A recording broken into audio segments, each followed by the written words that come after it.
7, 8. And the Academy Award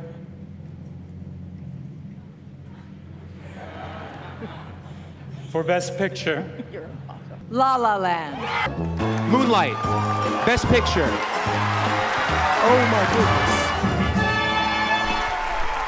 goodness. Hello. Yes, I'm talking about Moonlight, directed by Barry Jenkins, and he also directed If Beale Street Could Talk. Jenkins directed Moonlight after an 8-year hiatus from filmmaking, and it's split into 3 acts. It follows Chiron's school-age days to adolescence to adulthood. Based in 1980s in a rough Miami neighborhood, Chiron struggles with being gay, black, and poor. At the core of it, he struggles with love, and he's bullied for his sexuality before he can even understand it. And his mother, meanwhile, is starting to lose her love for him as she becomes more addicted to crack. So after Moonlight, Jenkins directed If Beale Street Could Talk. This is set in 1970s Harlem, New York, and wife-to-be and mother-to-be Tish narrates the story of how her and her childhood friend Fonnie fell in love. But the thing is, their plans to be together are displaced when Fonnie is put into jail for a crime he did not commit, and their families have to fight the injustice of the prison system. If Beale Street Could Talk is an adaptation of a book by James Baldwin. I mean, it is a complex of things. I grew up in Harlem. You grow up, if you're an American Negro, no matter where you live in the country, you are living in a segregated community. The South has, all those things we know about the South, and in every great northern city has its ghetto. And I know how difficult it is to get out of these ghettos because I was born in one. The condition of black life that Baldwin was writing was to illustrate how Tish and Fonnie's love is threatened simply by them being alive in America at the time the film is set. This book was written between 68 and 73. I felt there was a power in the movie taking place in a period 45 years ago and yet still being very relevant today.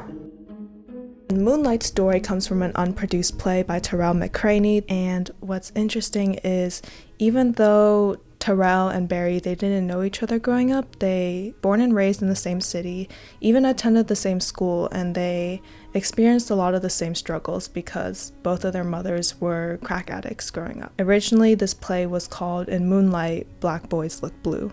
And something to address is the fact that this is an LGBTQ film, but Jenkins is straight himself. So what he had to say is, I approached this as an ally. Terrell is very openly gay, and I felt like if I preserved his voice, it would at least pass the smell test. I saw myself in Chiron in every way except for that one aspect of his identity. If I turned my back on him for that, it would be cowardly. I couldn't have lived with myself if I'd done that. So the thing I love the most about Jenkins is his ability to portray emotion so well with silence.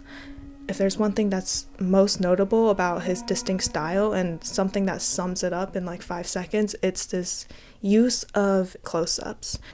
Hey! Hey, Ma. Hey, baby. Where'd you go last night? What? Why? Well, I'm your mama, ain't I? Why you ain't just come home later, boy? You had me worried about you.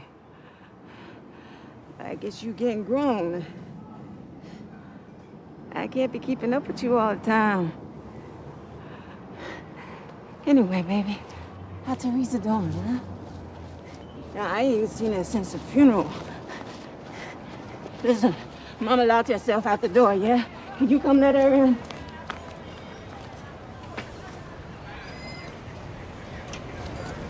Come on, baby. Let me in, baby. Baby, come on.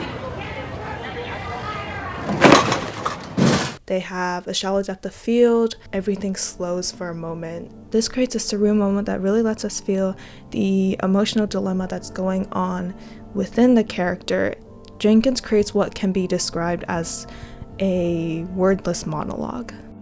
Jenkins understands that if you're going to respect the story of the protagonist, he's not going to have to put in all this rampant dialogue or crazy effects for you to really feel the emotions going on within the protagonist.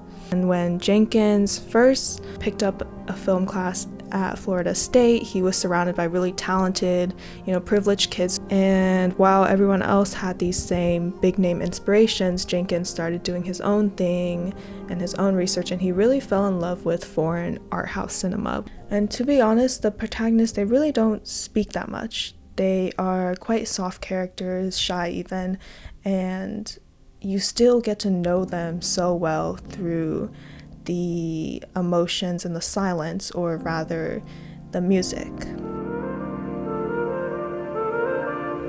And that is something I feel like we don't talk about enough, is soundtrack. For the most part, it's classical music that takes you on this journey.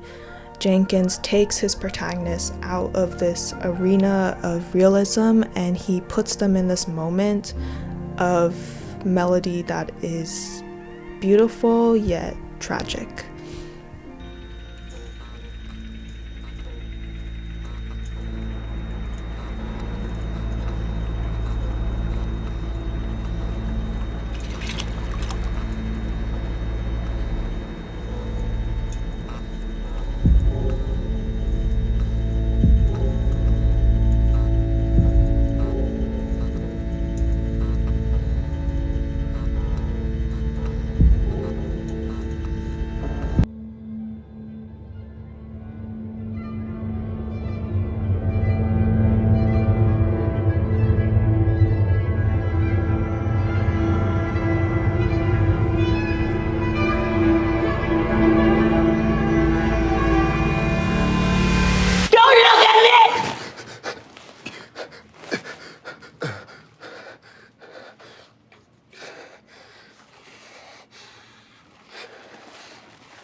So his cuts overall are pretty slow, and something I've noticed is that he will use this circular camera movement at least once in the film to really isolate characters and give it some drama. But Jenkins doesn't try to expand on the black stereotype in a stereotypical way. I mean, the point is the intimacy and the realism of black characters is too often blinded by stereotypes in film. And I mean, something as simple as another black man cooking for another black man in film or TV, Jenkins said he's never seen that. And in Moonlight, this is one of the most intimate moments in the film, when Chiron and Kevin see each other for the first time in a decade. So to sum it up, Jenkins explores black love in a racially biased America. He creates portraits of black love that are highly stylized but not aloof, politically urgent but not aimed at anything as basic as correcting a stereotype. And that is a little bit about Barry Jenkins. Yeah. Miss you guys. Bye.